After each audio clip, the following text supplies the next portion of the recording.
This is your statewide newscast. Arkansas Today. The calendar is flipped to March, but the temperatures are getting colder, not warmer at this point. Thanks for joining us for Arkansas Today. I'm Mallory Brooks. It is a snow day for some in the natural state. Take a look. Aerial video showing us how much snowfall parts of northwest Arkansas has. Several school districts, including Fayetteville and Bentonville, closed for the day, and those who did venture out this morning experienced some slick roads.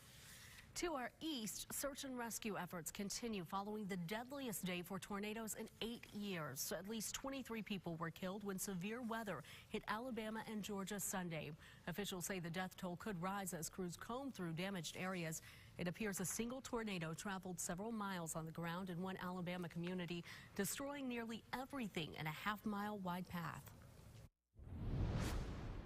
This is a very trying time, I think goes without saying, and it's very difficult. I have not seen this type of level of destruction ever in my experience here in Lee County, and that covers a span back, I know, for at least 50 years. We have not had anything of this nature before.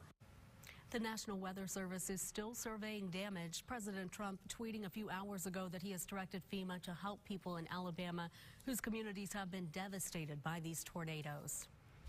Now the breaking news out of California, where we have just learned Luke Perry has reportedly died.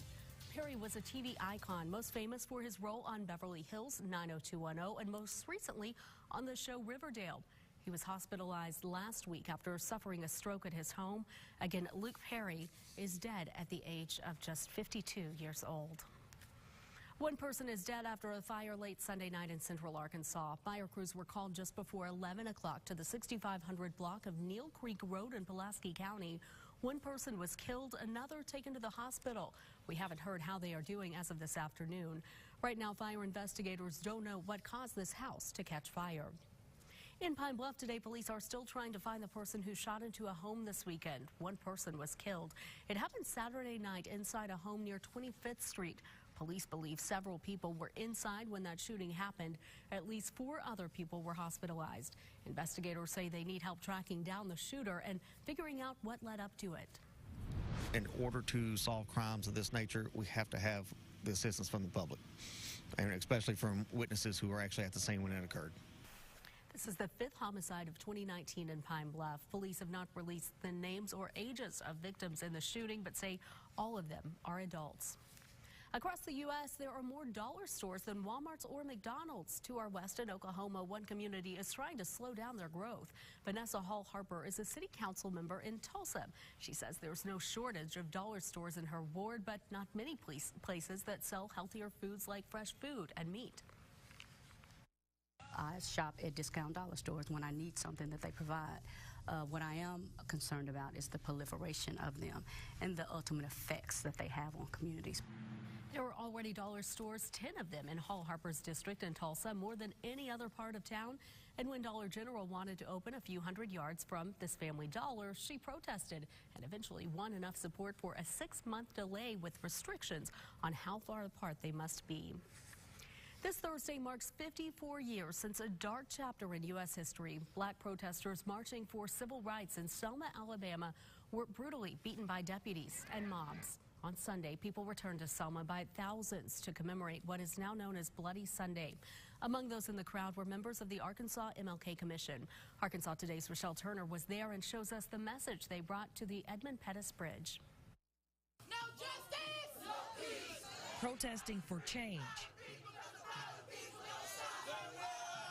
and voicing their concerns about voting rights. A simple message to some. I'm walking in the same steps that so many different people have walked in.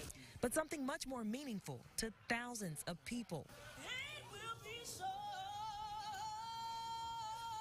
glory. I think it's so powerful. Some people lied on the ground of the Edmund Pettus Bridge in Selma, Alabama. It means that Martin Luther King's message was heard. Not because it was loud, but because it was clear. Packed with thousands of people from across the U.S. commemorating Bloody Sunday, the 1965 Civil Rights March in which protesters were beaten and tear gassed by police. It's important. It's important because this is ground zero for why we get to vote. The rain didn't even stop them. If troops didn't stop them, surely a little bit of water shouldn't stop us. Another step forward in history. 54 years ago, people didn't think this was possible. The Arkansas MLK Commission marching in style. And as another year passes, now it's possible for black people, white people, orange and purple people to walk together and just be together, living in harmony. And that was Rochelle Turner reporting. It is a difficult day for many across Arkansas, remembering a life lost too soon. Matt DeCampo passed away on Sunday after a nearly 3-year battle with cancer. Matt was not an Arkansas native, but arrived here nearly 20 years ago as a TV reporter. From there, he went on to work for then Attorney General Mike Beebe and followed his boss to the governor's mansion. Matt was also an actor and comedian who kept great spirits during his cancer fight. He was also an advocate for other patients and spoke about the battle over healthcare policy in an interview on Capitol View in 2017. I think I'm an example of how the system does work and sometimes should work, in that I was a very healthy person, paid a lot of money into the system for 2 decades, and then when I needed it, through no action or act of my own, it was there for me, and took care of me. And I think that's what we need to make sure is still part of it.